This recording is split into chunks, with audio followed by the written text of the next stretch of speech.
Well, hey there, folks, and welcome to Vitruvian Book Review number 32, One Blade of Grass by Henry Shukman. Beautiful, beautiful book. It is a Zen memoir. And essentially, this is not a book on what is Zen or how to Zen. It is kind of an account of Henry Shukman's life. It's a bit of an autobiography, and Zen has become such a central part of his life, even though was an author before he became a. I don't know if he's actually considered a Zen master. I mean, he does have a retreat center in Santa Fe, New Mexico. So I guess that he could be considered, if not as a master, a soon to be master. It doesn't matter. The bottom line is, through his journey, he discovered Zen. Now, who is this book for? So I'm not somebody who had this great desire to practice Zen and figure out what it is. I have incorporated meditation into my daily life over the last probably 2 years, where I've really taken it seriously. I think one of the books that I've reviewed on here is Bliss Brain by Dawson Church. I read that book because Dawson Church is um, such a renowned leader in the meditation space that I wanted to understand exactly how to meditate.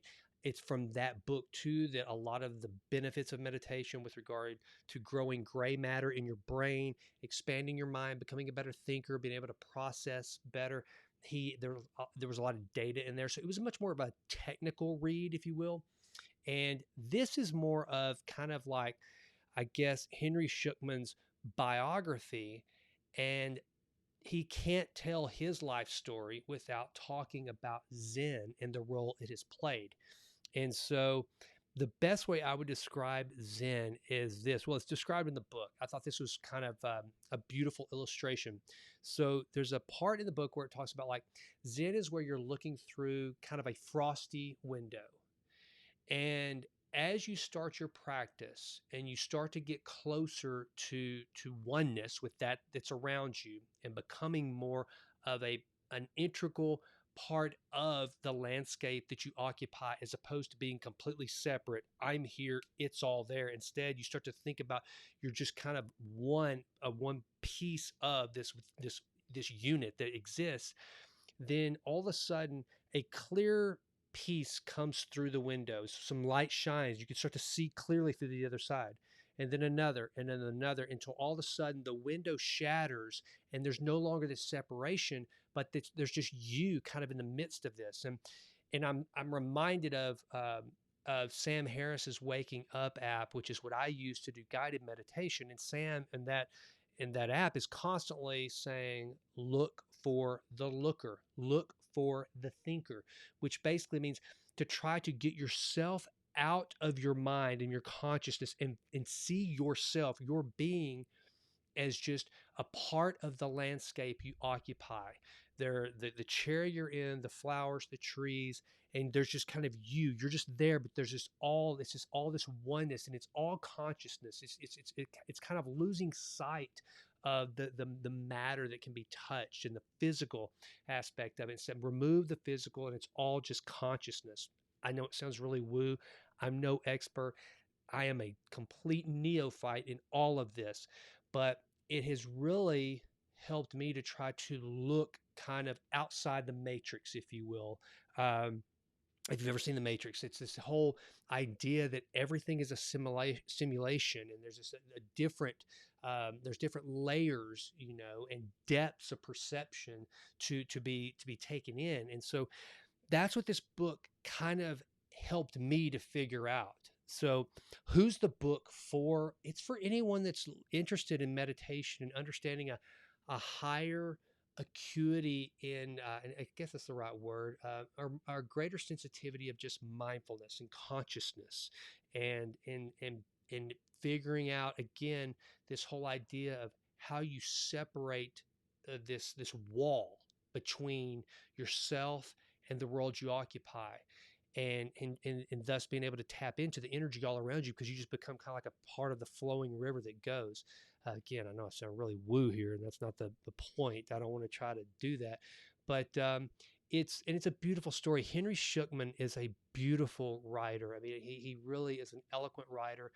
I really enjoyed the story from the perspective that, he talks about his relationship with his father, and he talks about how so much of his journey to Zen was the catalyst of it was his parents divorcing, and kind of the the relationship between he and his father and he and his mother, and so it's weird. It's like Zen just became a part of his story, and so therefore it's kind of a very defining piece of his life as someone who now practices Zen as a vocation, if you will, since he has his retreat center in New Mexico. And I heard about the book. I heard him interviewed on Tim Ferriss's podcast, and as I'm wont to do, I can't really tell you why some of the authors that James Altucher or Tim Ferriss interview every once in a while, I'll be listening. Also, I've got to have that book, and this was one, Zen. It piqued my curiosity as I try to explore meditation and the benefits of it, and just kind of a more mindful existence. I thought, well, this might be something to have in the toolkit with regard to knowledge to that end, and that's what I did. And so it was good. It was good. It's not for everyone though. I mean, but if that is something you're looking for, I highly recommend the book. So well written, just a story very well told, and so that's it. Vitruvian book review number 32, One Blade of Grass, a Zen memoir. I definitely recommend it.